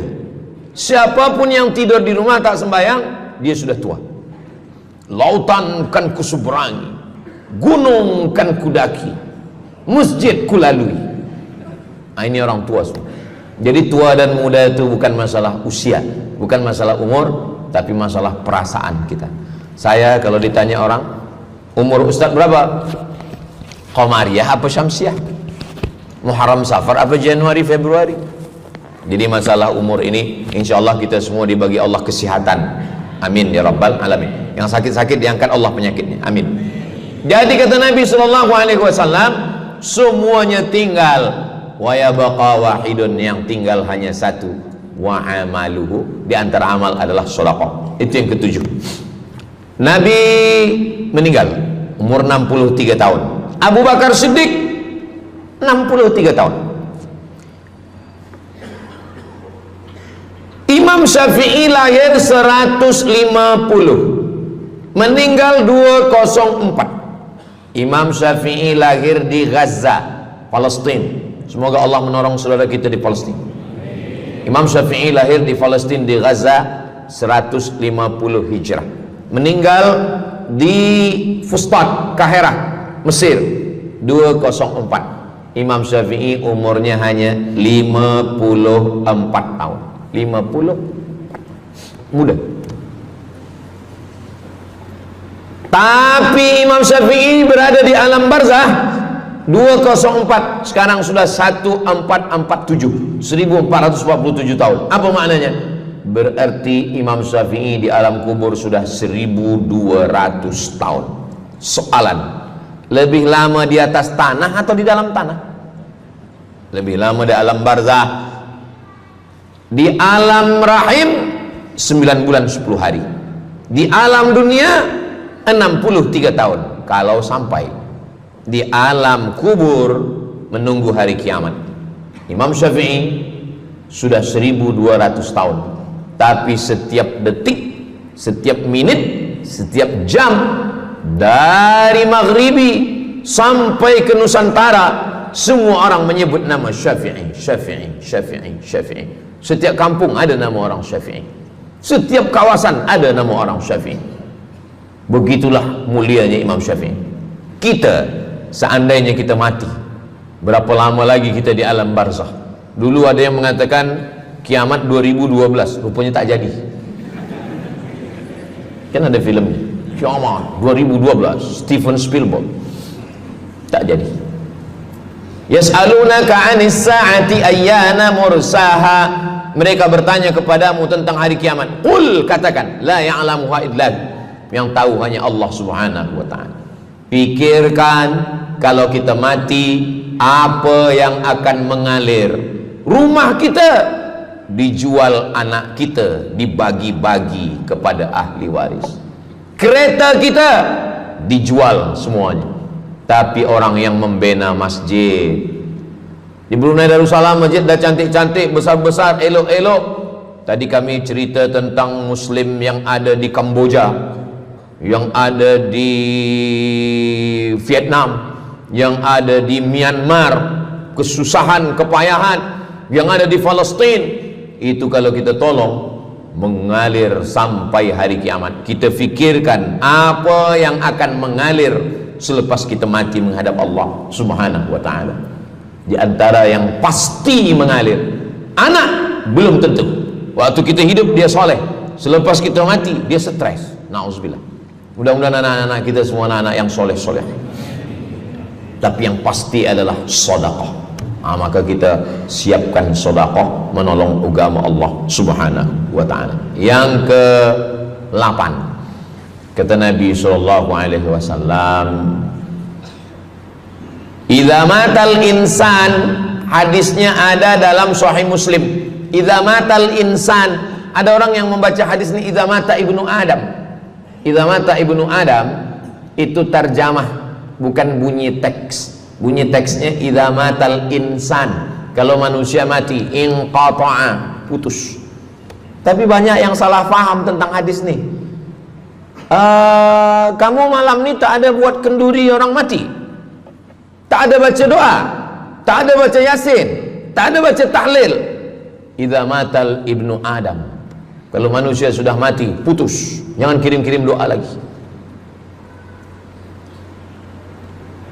Banyaklah soalan ke saya, Ustaz Abdul Somad, ya, macam mana kalau orang sudah mati tak ada anak, lalu siapa yang mendoakan dia? Kata saya, yang mendoakan dia saya. Allahumma ighfir lahu warhamhu wa'afihi wa'fu anhu. Siapa yang akan bacakan Al-Fatihah untuk dia? Saya akan bacakan Al-Fatihah. Saya tengok muka dia macam meragu, dia tak percaya Fatihah ini sampai. Siapa yang tak percaya Fatihah sampai, saya tak marah, sebab ni masalah yang gaib. Siapa yang tak percaya Yasin itu sampai, siapa yang tak percaya Fatihah itu sampai, saya tak marah. Bagi saja nama semua lengkap dengan bin. Nanti bila mati saya kirim. Bila tak sampai, cepat-cepat bagi tahu. Idza matal insan, kalau manusia mati, inqata'a amaluhu, yang putus tu amal dia, amal yang mati itu. Misal ini ada orang mati, namanya Abdul Somad. Nanti kalau saya sebut nama lain tersinggung pula. Ada orang mati namanya Abdul Somad. Idza matal insan, kalau Abdul Somad ni mati, inqata'a amaluhu, maka yang putus tu amal dia. Amal Abdul Somad ni yang putus. Amal orang Brunei untuk Abdul Somad putus atau tak putus? Tidak putus. Datang berita, mereka tengok di Instagram Abdul Somad, Ustadz Abdul Somad Official. Bagi yang belum follow, cepat follow. Dapat berita Ustadz Somad sudah meninggal. Orang Bandar Seri Begawan, semua orang Brunei mengirimkan Al-Fatihah, mereka sholat gaib. Sampai apa tak sampai? Sampai. Jadi mana yang putus itu apa maknanya?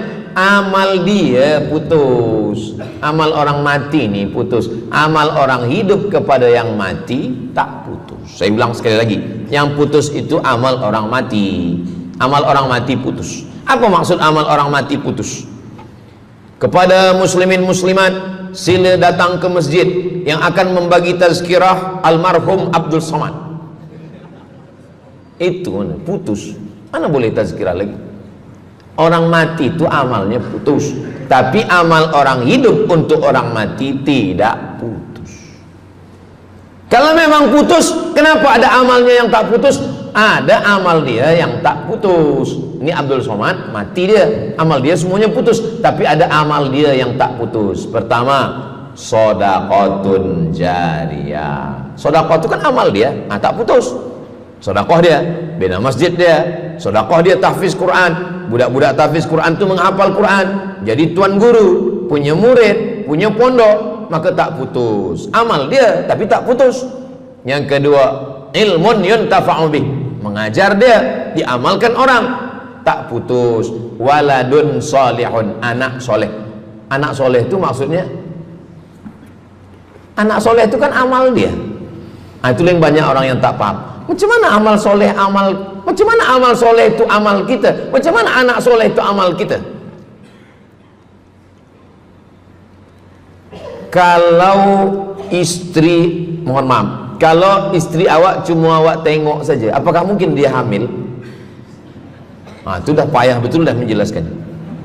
Maknanya anak kita itu amal kita. Maka kalau kita mati, dia tetap mengalir. Bukan berarti doa orang lain tak sampai. Ini banyak orang salah faham. Selepas orang meninggal, tak usah baca doa lagi, tak usah Allah maafir lahu lagi, tak usah baca Yasin lagi, tak sampai. Maksud putus itu amal orang mati itu putus. Kalaulah putus amal orang hidup kepada orang mati, tak ada salat jenazah. Nanti kalau ada orang mengatakan tak usah baca doa, kita udah putus semua, nanti bila dia mati jangan sembayangkan. Sebab sembayang jenazah itu kan amal orang hidup untuk orang mati. Allahu Akbar, Allahumma alhamd, Allahu Akbar, Al-Fatihah, Allahu Akbar, salawat, Allahu Akbar, Allahumma maghfir lahu warhamhu wa'afihi wa'fu anhu, Allahu Akbar, Allahumma la tahrimna ajrahu wa la taftina ba'dahu wa waghfir lana wa lahu wa li ikhwanina alladhina sabaquna bil iman wa la taj'al fi qulubina ghillan lil ladzina amanu rabbana innaka ra'ufur rahim. Empat itu sampai, Al-Fatihah sampai, doa sampai, Al-Fatihah sampai, solawat sampai, doa takbir 3 sampai, doa takbir 4 pun sampai. Itu maknanya amal orang hidup sampai, tapi amal orang mati putus. Apakah orang mati itu tetap beramal? Orang mati tetap beramal, tapi katanya putus. Yang putus itu amal wajib. Sholat wajib, tak wajib lagi. Puasa wajib, tak wajib lagi. Adapun amal yang tak wajib, makanya kalau ada suami yang tak mau amal wajib, suruhlah dia mati. Mana dalil ustadz bahwa orang mati tetap beramal? Waktu Nabi Muhammad SAW Isra Mi'raj, Nabi Isra Mi'raj, Nabi tengok Nabi Musa sholat di dalam kuburnya, padahal Nabi Musa sudah meninggal. Itu menunjukkan orang meninggal pun beribadah, tapi ibadah dia tidak wajib lagi. Waktu sampai di Masjidil Aqsa, Nabi Ibrahim sholat, Nabi Musa sholat, Nabi-Nabi sholat, padahal mereka sudah meninggal dunia. Itu menunjukkan bahwa orang mati beribadah, tapi ibadahnya tidak wajib. Yang kita wajib ini hanya dari akil baligh sampai kita mati. Siapa yang wajib sembahyang? Akil baligh. Siapa yang wajib puasa? Akil baligh. Siapa yang wajib haji? Akil baligh mampu. Ada orang akil, ada orang baligh tapi tak akil. Umur 15 tahun, 20 tahun, 30 tahun, baligh, umurnya sampai, tapi tak akil, tak ada akal. Rufi'al qalam, kertas, pena. Pena dia terangkat, tak mencatat. Ada 3 orang yang penanya tak mencatat. Yang pertama, anis sobi hatta yahtalim, budak kecil sampai dia mimpi akil balik. Yang kedua, anin naim hatta yastayqiz, orang tidur sampai dia terjaga. Yang pertama, budak kecil sampai akil balik. Maka kalau nak nakal waktu kecil itulah. Menyesal saya Ustaz, waktu kecil dulu baik-baik. Yang kedua, anin naim hatta yastayqiz, orang tidur sampai dia jaga tidur. Makanya kalau nak buat dosa waktu tidur. Ada seorang suami tidur, selepas itu dia terjaga, dia katakan ke istri dia, Adinda, buah hati belayan jiwa, siang dan malam terbayang-bayang, makan tak kenyang, tidur tak lelap. Abang bermimpi malam tadi. Mimpi apa? Mimpi berbini lagi. Kata istri dia, engkau tidur lagi, mimpi lagi, ceraikan dia. Macam mana nak tidur lagi? Begitulah. Tapi perempuan ini tak ada di Brunei, di kampung saya. Sini baik-baik. Orang tidur dia tidak boleh dihukum, sebab mimpi kita tak boleh buat-buat. Anil naim hatta yastayqis, orang tidur sampai dia jaga tidur. Anil majnun hatta yafiq, orang gila sampai sehat. Orang gila tak diambil hukum, tak wajib sembahyang, tak wajib puasa. Itu maka kadang isteri kalau ada lelaki tak sembahyang, abang ni gila ke? Kata, aku tergila-gila dengan kamu sayang. Jadi siapa yang wajib? Macam mana dengan orang yang pikun, hilang ingatan? Hilang ingatan bila dari mula zuhur azan sampai waktu asar habis, ingatan dia hilang, maka dia tak wajib sembahyang. Tapi bila dia ingat sekejap, dia wajib lagi. Itu pula masalahnya Ustaz. Laki saya ni hilang ingatan waktu sembahyang je. Lepas tu ingat balik berakal. Kata orang kalau sudah tua kita mengalami namanya demensia. Manusia demensia, amnesia. Amnesia tak ingat apa-apa, semua lupa. Tu maka kita bila nak pergi ke mana-mana guna helmet, sebab bila kepala ni terantuk lupa. Ada kawan saya, dia hafaz Quran 30 juz, ceramah tazkirah ke mana-mana, bawa kereta jatuh. Kata dia banyak ayat-ayat yang hilang, maka aku kalau sembahyang ayat pendek-pendek. Kata saya, bang, di kampung saya dulu kalau ada radio yang dah tua yang rosak, itu biasa kita pukul mau elok balik. Cuba antukkan sekali lagi, kata saya. Kata dia, aku takut kalau aku antukkan Fatihah ni pula hilang. Maka Islam ini datang menjaga 5. Pertama, menjaga akal. Tak boleh minum khamar, tak boleh guna khamar, narkotik. Menjaga diri, tak boleh bunuh diri. Menjaga kehormatan, tak boleh menghina orang. Menjaga agama, tak boleh membawa aliran sesat, ateis, tak percaya, kekafiran. Menjaga harta, tak boleh ada mencuri, tak boleh ada dusta, tak boleh ada akad bohong, tak boleh ada tipu, tak boleh ada gharar, tak boleh ada zulm, tak boleh ada ghish. Man ghasyana falaysa minna, siapa yang menipu kami maka dia bukan golongan kami. Jadi berdasarkan 8 keutamaan ini, kalau ingat 8-8-nya alhamdulillah. Tak ingat 8, ingat 7, ingat 6, ingat 5, ingat 4, ingat 3, ingat 2, ingat 1. Satu pun tak ingat, innalillah. Tapi insyaAllah kita boleh ingat semua. Sebab apa? Sebab tazkirah malam ini direkodkan. Nanti boleh ditonton ulang di channel Ustaz Abdul Somad Official. Jangan lupa subscribe, like, share, and comment. Jamaah yang dimuliakan Allah Subhanahu Wa Taala, tadi saya mula pukul 8.15, sekarang sudah pukul 8.10. Jadi saya di mana-mana tazkirah memanglah 60 menit, 600 ml. Tapi rupanya botolnya kecil je. Jadi sebenarnya setengah jam pun cukup. Jadi dari 8 tadi itu semua membagi kita semangat. Kalau ada orang yang mengatakan Islam ini agama yang menyuruh kita tak usahlah berniaga, tak usahlah bertanam kelapa sawit, tak usahlah bertanam kelapa, tak usahlah buka ikan, tak usahlah bertani. Sesungguhnya Islam ini agama yang menyuruh kita berusaha. Masuk masjid, Allahumma aftah li abwaaba rahmatik. Keluar masjid, Allahumma inni as'aluka min fadlik. Kenapa keluar masjid minta rezeki? Sebab peniaga, pedagang, bisnismen dapat duit. Duitnya bukan untuk dunia, duitnya untuk akhirat. Jadi kalau ada orang mengatakan kereta tak dibawa mati, siapa kata kereta tak dibawa mati? Kereta boleh dibawa mati. Kereta yang macam mana? Kereta wakaf. Ada kereta 10, wakafkan untuk tahfiz Quran. Masa mak saya meninggal, berpesan dia, nanti kalau aku mati, tolong kuburkan aku di samping makam ayahku. Dari tempat saya, rumah saya ke kampung mak saya jauh, 10 jam naik kereta. Hospital tak nak bagi kereta ambulan.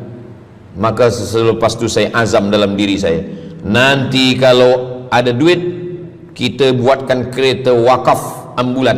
Siapapun saja yang sakit meninggal, free, Alhamdulillah kami ada yayasan tabung wakaf umat namanya, 2 kereta ambulans sekarang. Siapapun yang sakit free. Naik kereta ni free, syaratnya 2, sakit mati. Alhamdulillah, sesiapa saja datang boleh. Jadi saya rasa sakit hati, dalam hati saya itu saya mesti azamkan, tekadkan ini. Begitu juga dengan tahfiz, guru-guru, cikgu-cikgu, pelajar-pelajar, buatkan kereta. Begitu juga dengan rumah.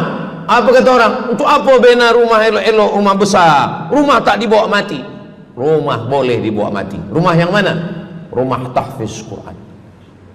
Assalamualaikum. Waalaikumsalam. Ustaz Abdul Somad, betul, saya ada rumah Ustaz, 9 bilik, 2 aras, parking lapang.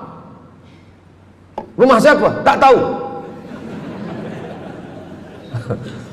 Ini rumah siapa Tuan? Tuan Haji. Rumah saya. Tuan Haji di mana sekarang? Saya di Surabaya, Ustaz Abdul Somad. Rupanya dia dulu kerja kilang minyak di Riau, Sumatera. Lepas pencen dia balik ke Jawa. Jadi rumah ni saya nak wakafkan. Wakafkan sekarang kami buat rumah tahfiz Quran. Pagi, petang, siang, malam orang hafaz Quran. Ini rumah boleh. Jadi kalau ada orang mengatakan tak usahlah cari harta banyak-banyak, harta tak dibawa mati. Harta dibawa mati dengan syarat diwakafkan, diinfakkan, disedekahkan. Yang paling tinggi zakat wajib. Di bawah zakat wakaf. Wakaf mesti ada 4. Orang yang berwakaf, orang yang menerima wakaf, harta yang diwakafkan, ada ijab dan qabul. Di bawah wakaf infak. Di bawah infak baru sedekah. Kenapa infak lebih tinggi daripada sedekah? Sebab infak adalah harta, sedangkan sedekah tak harta pun sedekah. Senyum itu sedekah. Makanya yang kalau ada box di depan masjid, box di tepi jalan, itu yang tepat ditulis box infak, jangan box sedekah. Sebab kalau box sedekah nanti orang senyum aja. Tabassumika fi wajhi akhika sedekah. Senyummu ke wajah saudaramu adalah sedekah. Tolong untuk dibaca Ustaz.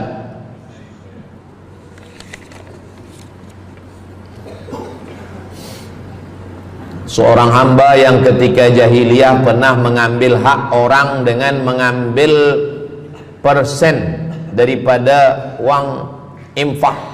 Setelah dia menyadari akan salahnya, dia bertaubat dan ingin mengembalikan hak tersebut. Masalahnya dia tidak mengetahui berapa dan ke siapa dibalikkan.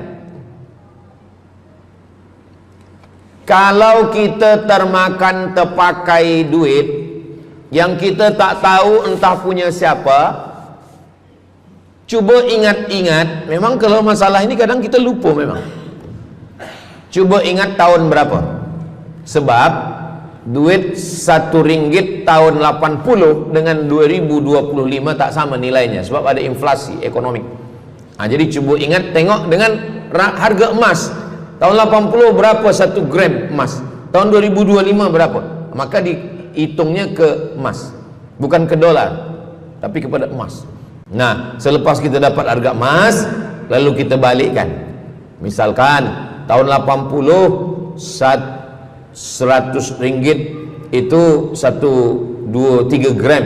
Maka yang sekarang kita tidak balikkan 100 ringgit, tapi kita balikkan sekarang 2025 dengan 3 gram emas. Berapa harga 3 gram emas? Lepas itu kita balikkan. Kalau kita tak tahu orangnya di mana, anak cucunya, ahli warisnya tak tahu, maka kita serahkan kepada masalih ammah. Masalih ammah artinya kepentingan umum. Pendidikan tahfiz Quran, sekolah, tempat anak yatim, tempat duafa fakir miskin, ke masjid boleh. Tapi kalau kita bawa duit haram, duit tak jelas, kita serahkan saja. Datang, tuan guru bagi dah. Jangan sebut pula tuan guru ni ada beberapa duit haram saya nak bagi ni. Serahkan saja. Begitu juga dengan orang yang menyimpan uang di bank yang bukan Islamic bank. Syukran, jazakumullah khair. Lalu kemudian dia duduk di negeri yang tak Islam, lalu kemudian dia letakkan di bank yang tak Islamik. Maka duit ini ada ada fawaid, ada bunganya. Riba haram. Kalau dia simpan di rumah dia takut hilang. Duit ini tak boleh dia makan, tak boleh dia belikan ke pakaian, tak boleh dia bagikan ke orang lain, maka dia serahkan kepada masalih ammah. Begitu kata Syekh Yusuf Al-Qardawi dalam kitab judulnya Fatawa Mu'asirah, fatwa-fatwa kontemporer, fatwa modern. Jadi masalih ammah, kepentingan umum, bukan untuk diri sendiri. Orang terhalang doanya sebab 3. Mat'amuhu haram, makanannya haram. Masyrabuhu haram, minumannya haram. Malbasuhu haram, pakaiannya haram. Wadhiya bil haram, dibagi makan haram. Jadi kalau kita selamatkan, insyaallah Allah pun menyelamatkan kita semua. Mudah-mudahan Allah bagi kita, anak cucu kita rezeki, supaya kita boleh mengamalkan pintu sedekah ini. Salah satu pintu surga ada namanya babus sedekah. Orang yang masuk surga melalui pintu karena banyak bersedekah. Apakah orang mati itu tetap beramal? Orang mati tetap beramal, tapi katanya putus. Yang putus itu amal wajib. Sholat wajib, tak wajib lagi. Puasa wajib, tak wajib lagi. Adapun amal yang tak wajib, makanya kalau ada suami yang tak mau amal wajib, suruhlah dia mati. Mana dalil Ustadz bahwa orang mati tetap beramal? Waktu Nabi Muhammad SAW Isra Mi'raj, Nabi Isra Mi'raj, Nabi tengok Nabi Musa sholat di dalam kuburnya, padahal Nabi Musa sudah meninggal. Itu menunjukkan orang meninggal pun beribadah, tapi ibadah dia tidak wajib lagi. Waktu sampai di Masjidil Aqsa, Nabi Ibrahim sholat, Nabi Musa sholat, Nabi-Nabi sholat, padahal mereka sudah meninggal dunia. Itu menunjukkan bahwa orang mati beribadah, tapi ibadahnya tidak wajib. Yang kita wajib ini hanya dari akil baligh sampai kita mati. Siapa yang wajib sembahyang? Akil baligh. Siapa yang wajib puasa? Akil baligh. Siapa yang wajib haji? Akil baligh mampu. Ada orang akil, ada orang baligh tapi tak akil.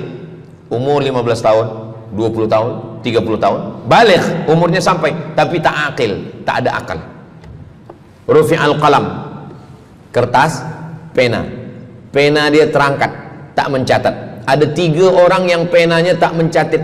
Yang pertama, anis sobi hatta yahtalim, budak kecil sampai dia mimpi akil balik. Yang kedua, anin naim hatta yastayqiz, orang tidur sampai dia terjaga. Yang pertama, budak kecil sampai akil balik. Maka kalau nak nakal waktu kecil itulah. Menyesal saya Ustaz, waktu kecil dulu baik-baik. Yang kedua, anin naim hatta yastayqiz, orang tidur sampai dia jaga tidur. Makanya kalau nak buat dosa waktu tidurlah. Ada seorang suami tidur, selepas itu dia terjaga, dia katakan ke istri dia, Adinda, buah hati belayan jiwa, siang dan malam terbayang-bayang, makan tak kenyang, tidur tak lelap. Abang bermimpi malam tadi. Mimpi apa? Mimpi berbini lagi. Kata istri dia, engkau tidur lagi, mimpi lagi, ceraikan dia. Macam mana nak tidur lagi? Begitulah. Tapi perempuan ini tak ada di Brunei, di kampung saya. Sini baik-baik. Orang tidur dia tidak boleh dihukum, sebab mimpi kita tak boleh buat-buat. Anil naim hatta yastayqiz, orang tidur sampai dia jaga tidur. Anil majnun hatta yafiq, orang gila sampai sehat. Orang gila tak diambil hukum, tak wajib sembahyang, tak wajib puasa. Itu maka kadang isteri kalau ada lelaki tak sembahyang, abang ni gila ke? Kata, aku tergila-gila dengan kamu sayang. Jadi siapa yang wajib? Macam mana dengan orang yang pikun, hilang ingatan? Hilang ingatan bila dari mula zuhur azan sampai waktu asar habis, ingatan dia hilang, maka dia tak wajib sembahyang. Tapi bila dia ingat sekejap, dia wajib lagi. Itu pula masalahnya Ustaz. Laki saya ni hilang ingatan waktu sembahyang saja. . Lepas tu ingat balik. baligh, berakal. Kata orang kalau sudah tua kita mengalami namanya demensia. Manusia demensia, amnesia. Amnesia tak ingat apa-apa, semua lupa. Itu maka kita bila nak pergi kemana-mana guna helmet, sebab bila kepala ni terantuk lupa.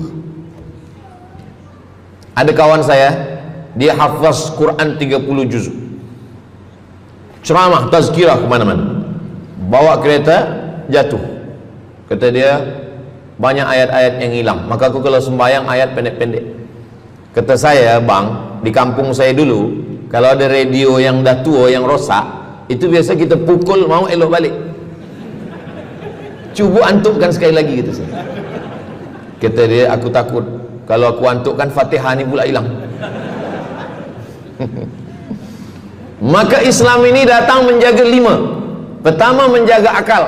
Tak boleh minum khamar, tak boleh guna khamar, narkotik. Menjaga diri, tak boleh bunuh diri. Menjaga kehormatan, tak boleh menghina orang. Menjaga agama, tak boleh membawa aliran sesat, ateis, tak percaya, kekafiran. Menjaga harta, tak boleh ada mencuri, tak boleh ada dusta, tak boleh ada akad bohong, tak boleh ada tipu, tak boleh ada gharar, tak boleh ada zulm, tak boleh ada ghish. Man ghasyana falaysa minna. Siapa yang menipu kami, maka dia bukan golongan kami. Jadi berdasarkan 8 keutamaan ini, kalau ingat 8-8-nya alhamdulillah. Tak ingat 8, ingat 7, ingat 6, ingat 5, ingat 4, ingat 3, ingat 2, ingat 1. Satu pun tak ingat, innalillah. Tapi insyaAllah kita boleh ingat semua. Sebab apa? Sebab tazkirah malam ini direkodkan. Nanti boleh ditonton ulang di channel Ustaz Abdul Somad Official. Jangan lupa subscribe, like, share and comment.